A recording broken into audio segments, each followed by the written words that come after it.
యేసయ్యా నీ దయనొందాలని ఉంది. యేసయ్యా నీలో నిలవాలని ఉంది, నీలో నిలవాలని ఉంది. చూడ చక్కని నీ కనులు చూసి నన్ను జాలిగా చూడలేకపోతున్నా. పాపములోనే పడియున్నా. చూడ చక్కని నీ కనులు చూసి నన్ను జాలిగా చూడలేకపోతున్నా. పాపములోనే పడి ఉన్నా. యేసయ్యా నిన్నే చూడాలని ఉంది. యేసయ్యా నిన్నే చేరాలని ఉంది. యేసయ్యా నిన్నే చూడాలని ఉంది. యేసయ్యా నిన్నే చేరాలని ఉంది. యేసయ్యా నిన్నే చేరాలని ఉంది. క్రీస్తు ప్రభునందు ప్రియ స్నేహితులారా, మీ అందరికీ మున్ముందుగా దివ్య కారుణ్య పండుగ శుభాకాంక్షలను ఎస్ఎంజే క్రియేషన్స్ యూట్యూబ్ ఛానల్ ద్వారా అందజేస్తూ ఉన్నాను. దివ్య కారుణ్యం అనగానే మనకి గుర్తొచ్చేది దేవుని యొక్క కరుణ. దేవుడు దయ కలిగిన వాడని, జాలి చూపించే దేవుడని, తన యొక్క కరుణతో మనలందరినీ కూడా నింపుతూ అనంత ప్రేమతో మనలందరినీ కూడా కాచి కాపాడుతున్నందుకు మనము కృతజ్ఞతలతో ఉంటూ ఈ కారుణ్య పండుగను జరుపుకుంటూ ఉన్నాం. ఈ దివ్య కారుణ్య పండుగ అనేది పునీతుడైనటువంటి 2వ జాన్ పాల్ పాపు గారు 2000 సంవత్సరంలో ఆయన జగద్గురువులుగా ఉన్నప్పుడు ప్రకటించారు. ఆనాటి నుండి ఈ దివ్య కారుణ్యం మీద భక్తి శ్రద్ధలు ప్రపంచమంతటా వ్యాపిస్తూనే ఉన్నది. కాబట్టి ఈ దివ్య కారుణ్యము ద్వారా చాలామంది దేవుని యొక్క దయను తెలుసుకోవడం మొదలుపెడుతూ ఉన్నారు. దేవుని యొక్క దయ మనిషికి అవసరం. కాబట్టి దేవుడే తన దయను మనకివ్వడానికి సంసిద్ధంగా ఉన్నాడు. ఆయన ఇస్తూనే ఉన్నాడు. దేవుడు మనలను మన్నించినచో మనము బ్రతకజాలము. దేవుడు తన యొక్క కృపను మనకివ్వనట్లయితే మనము రక్షించబడలేము. దేవుని యొక్క ప్రేమ అమితముగా లేనట్లయితే మనము ఈ లోకంలో జీవించలేము. కాబట్టి దేవుని యొక్క కారుణ్యాన్ని పొందడానికి ఎవరైతే సంపూర్తిగా దేవునికి సమర్పించుకుంటారో వారికి దేవుడు ఒక అభయహస్తాన్ని ఇస్తూ ఉన్నాడు. వారు నిత్య జీవితంలోనికి ప్రవేశిస్తూ ఉంటారు. క్రీస్తు ప్రభువే స్వయంగా పునీత పౌష్టిన్యమ్మ గారికి సందర్శనాలు ఇస్తూ ఆమెతో మాట్లాడినటువంటి ప్రతి మాటను ఆమె డైరీలో రాసుకోవడం జరిగింది. దేవుని దివ్యకారుణ్యమూర్తిని ఇప్పుడు ఏ విధమైనటువంటి స్వరూపాన్ని మనం చూస్తూ ఉన్నామో 1931 సంవత్సరంలోనే దేవుడు ఆమెకు ఆ దర్శనాన్ని ఇస్తూ ఉన్నారు. కాబట్టి దేవుని హృదయం నుండి వస్తూ ఉన్నటువంటి ఈ దివ్య కాంతులు, కిరణాలు, ఒకటే ప్రవహిస్తున్నటువంటి రక్తమే కావచ్చు, ప్రవహిస్తున్నటువంటి నీరే కావచ్చు, పాపికి దేవుడిచ్చేటువంటి క్షమాపణకు గుర్తుగాను, అదేవిధంగా క్రీస్తు ప్రభువులో మనము జ్ఞానస్నానం ద్వారా ఏకమవుతూ దేవునికి తిరుసభకు బిడ్డలుగా ఉంటున్నటువంటి మనము ఏ విధంగా దేవుని యొక్క దయను పొందుతూ ఆయన శాశ్వత రాజ్యాన్ని పొందగలమో సూచిస్తూ ఉన్నాయి. కాబట్టి ఈ పండుగను జరుపుకుంటూ ఉన్నప్పుడు మనకు కేవలం గుర్తొచ్చేది మధ్యాహ్నం 3 గంటలకు మనం చెప్పేటువంటి దివ్య కారుణ్య జపమాల మాత్రమే కాదు, లేక మనము అక్కడక్కడ చూస్తున్నటువంటి దివ్య కారుణ్య మూర్తి స్వరూపాలు మాత్రమే కాదు, కానీ మన నిజ జీవితంలో దేవుని యొక్క వాక్కు ఏమి బోధిస్తూ ఉందో దాని ద్వారా మనము నడవడానికి ఉపయోగపడుతూ ఉన్నాయి. దేవుని యొక్క వాక్కు ఏమని బోధిస్తూ ఉన్నాయి అంటే, దేవుని మీద మనం ఆధారపడి బ్రతకాలి, దేవునిలోనే నమ్మకం ఉంచాలి. ఎవరైతే దేవుని యందు భారాన్ని వేస్తూ ఉంటారో, దేవునిలో నమ్మకం ఉంచుతూ ఉంటారో వారు సురక్షితంగా ఉంటారు. అందుకని 37 కీర్తన 5వ వచనంలో మనం చూస్తూ ఉంటాం, నీ భారంను ప్రభు మీద వేయము, ప్రభు నీ భారాన్ని మోస్తాడు. ఆయన సజ్జనులను ఏనాడు కూడా కలత చెందనివ్వడు. నీవు ఆయనలో నమ్మకం ఉంచినప్పుడు ఆయన నిన్ను సంరక్షిస్తూ ఉంటాడు. అందుకే 112వ కీర్తన 4వ వచనం కూడా మనం చూస్తూ ఉంటాం, దయ జాలి నీతి కలిగిన వారికి చీకట్లో కూడా వెలుగు ప్రకాశిస్తూ ఉంది. అనగా వారు సజ్జనులుగా ఈ లోకంలో బ్రతుకుతూ ఉంటారు. దేవుని యొక్క దయను పొందడం అంటే మనం నేర్చుకోవాల్సింది ఒకటే,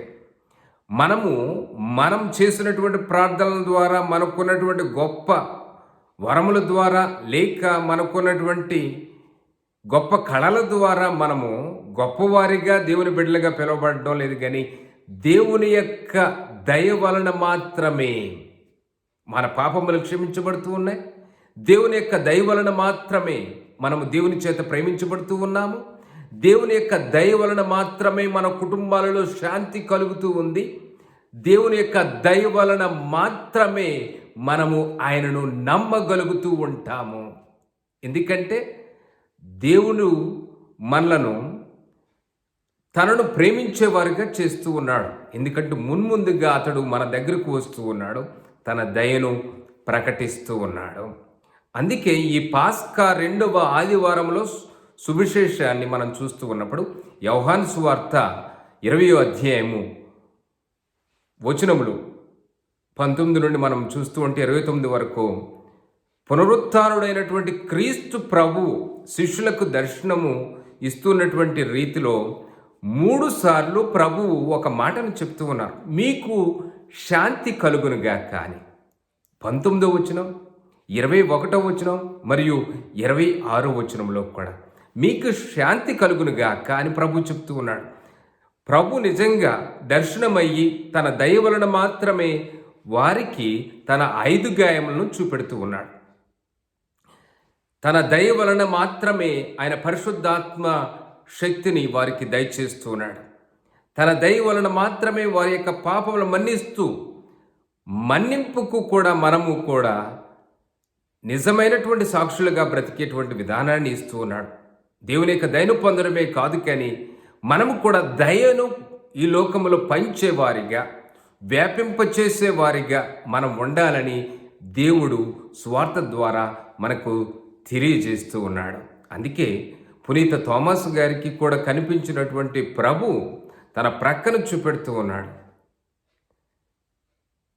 ఆయన పునరుత్థానుడయ్యాడని నమ్మేటట్లు అతను చేస్తూ ఉన్నాడు. అందుకే ప్రభు చెప్తూ ఉన్నాడు 29వ వచనంలో, చూసి నమ్మిన వారి కంటే చూడక నమ్మిన వారు ధన్యులు అని. కాబట్టి ప్రభును మనము అమితముగా నమ్మాలి. ప్రభుని ఎప్పుడైతే మనము నమ్ముతూ ఉంటామో మనము స్థిరముగా, శాశ్వతముగా సియోను కొండ వలె ఉంటాము.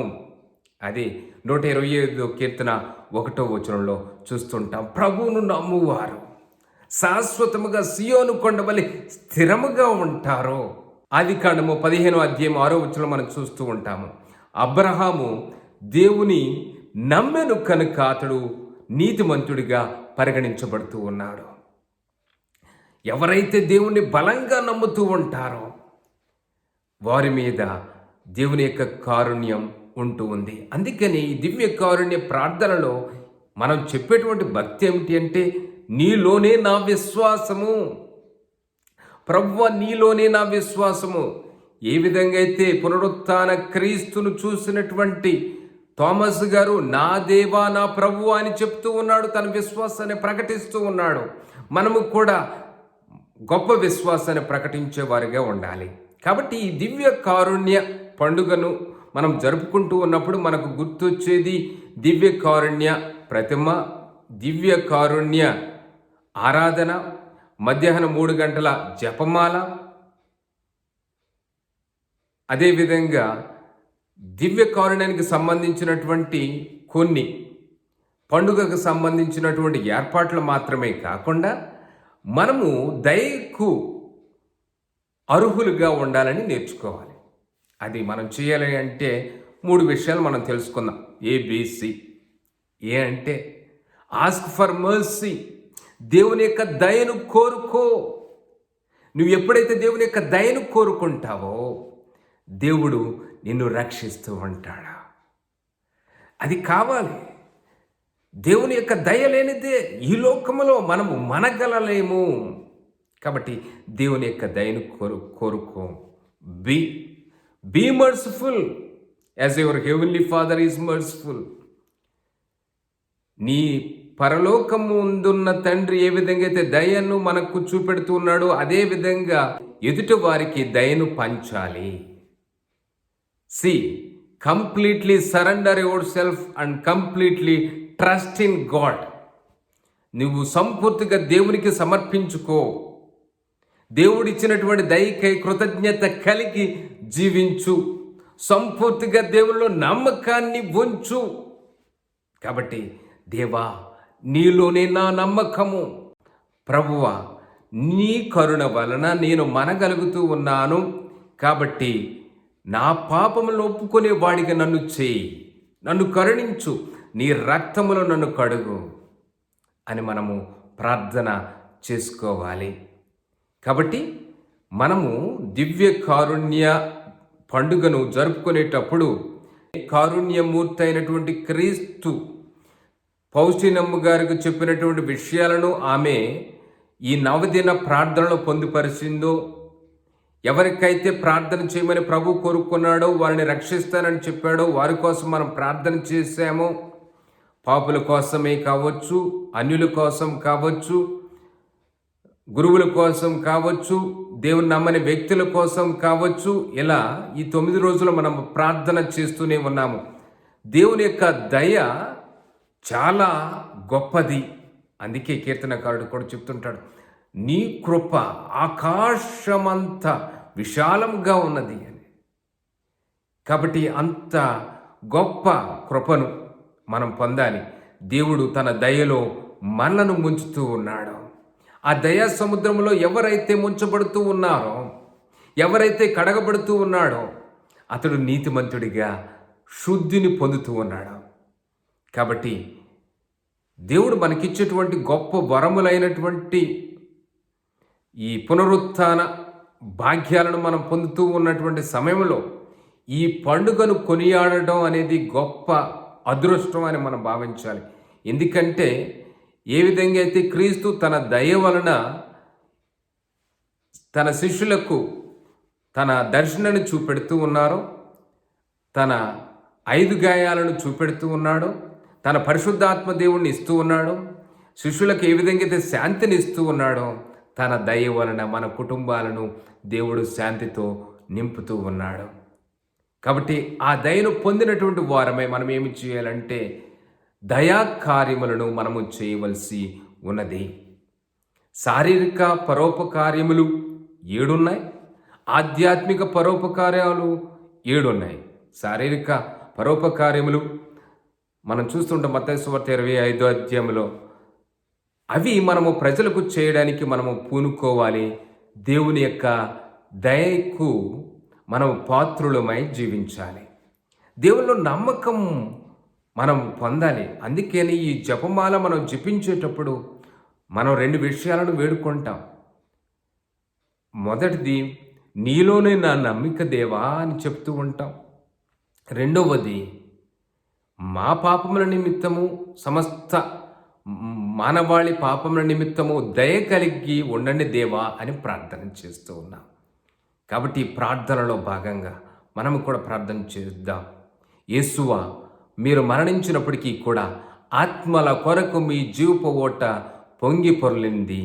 సమస్త ప్రపంచానికి మీ కరుణా సముద్రం ఆహ్వానం పలికింది. ఓ జీవపు ఓట, ఓ ఊహాతీత దివ్య కారుణ్యమూర్తి మా కోసమే మీరు శూన్యపరుచుకున్నారు. మా కోసమే దివ్య కారుణ్య పూటల ఎగజిమ్మున ఓ రక్త జ్వలదోయమా మేము మిమ్ము విశ్వసించుచున్నాము. నీలోనే మా నమ్మిక.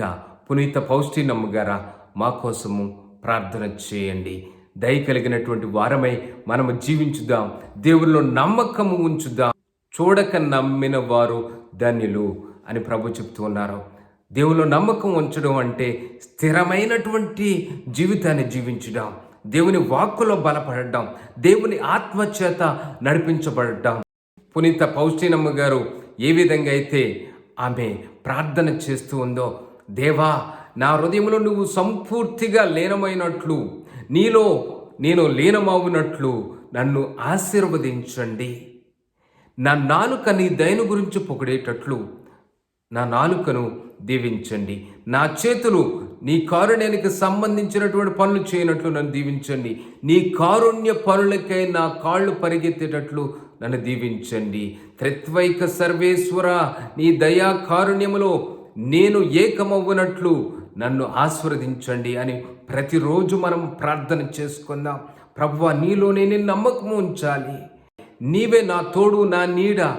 నీవే నాకు దయను కలిగించేవాడవు. నీవే నాకు దయనిచ్చేవాడవు. నీ దయకు ఒక సాక్షినై బ్రతికేటట్లు చేయమని మనందరం కూడా ప్రార్థన చేసుకుందాం. దేవాది దేవుడు తన యొక్క దయతో మేమందరినీ కూడా నింపాలని కోరుకుంటూ ఉన్నాను. తన 5 గాయముల నుండి కారినటువంటి రక్తంతో మేము శుద్ధి చేయాలని నేను కోరుకుంటున్నాను. చిన్న ప్రార్థన చేసుకుందాం. ఓ దివ్య కారుణ్యమూర్తి, మీ దయతో మమ్మందరినీ కూడా దీవిస్తూ ఉన్నందుకు నీకు స్తోత్రములు. నీలో మేము నమ్మకము కలిగి స్థిరమైనటువంటి విశ్వాసులుగా బ్రతుకున్నట్లు మమ్మ ఆశీర్వదించండి. ప్రభువా, నీ దయను మేము పొందేవారిగా అనుదినము నీ వాక్యముల బలపడినట్లు మమ్మల్ని ఆత్మ నడిపింపు చేత బలపరచండి. దేవా తండ్రి, ఏ విధంగా అయితే తన దయను చూపెడుతూ ఉన్నారో మేము కూడా ఎదుటివారి ఎడల దయను చూపెట్టినట్లు, దయాకార్యములు చేయనట్లు మమ్మ ఆశీర్వదించండి. నిజమైనటువంటి క్రైస్తవులుగా మమ్మ తీర్చిదిద్దామని మా ఈ మనవులన్నింటినీ ప్రభువా నీ దివ్య నామములో అడిగి వేడుచున్నాము. Amen. God bless you all. యేసయ్యా, నీ దయనొందాలని ఉంది. యేసయ్యా, నీలో నిలవాలని ఉంది. నీలో నిలవాలని ఉంది. చూడ చక్కని నీ కనులు చూసే నన్ను జాలిగా, చూడలేకపోతున్నా పాపములోనే పడియున్నా. చూడ చక్కని నీ కనులు చూసే నన్ను జాలిగా, చూడలేకపోతున్నా పాపములోనే పడి ఉన్నా. యేసయ్యా, నిన్నే చూడాలని ఉంది. యేసయ్యా, నిన్నే చేరాలని ఉంది. యేసయ్యా, నిన్నే చూడాలని ఉంది. యేసయ్యా, నిన్నే చేరాలని ఉంది. యేసయ్యా, నిన్నే చేరాలని